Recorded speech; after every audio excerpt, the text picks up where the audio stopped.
Sen kança жолу келдің ушул жерге? Биринчи жолу келип атасың бүгүн? Неге биринчи жолу келесиң сен?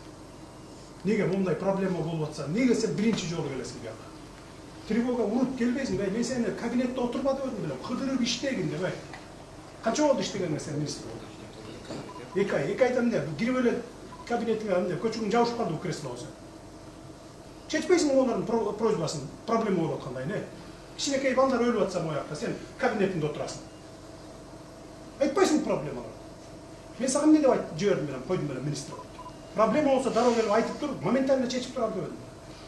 Мындан артык эмне жумушуң бар сен, не? Же барбы башка жумушуң сенин артык?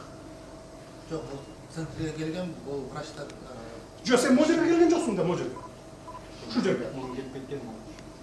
Чакырса келбейт экенсиң, чакырып атса да, аякта проблема мурдатан бери. Ой, мурдатан бери экенин билебиз, 30 жылдан бери проблема. Чечпейсиңби сен?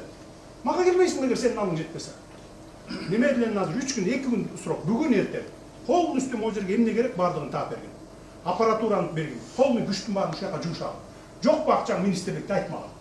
Таап беребиз источник. Өз сенин жолуң болсун. Выговор сага менен. Давай, немедленно бүтүрүп. Жашайсың могу жерде. Түшүндүңбү? Качан проблема бүттү дегенден кийин анан ушул жерден кетесиң. Кабинетте отурба, мояка жаша келип тур.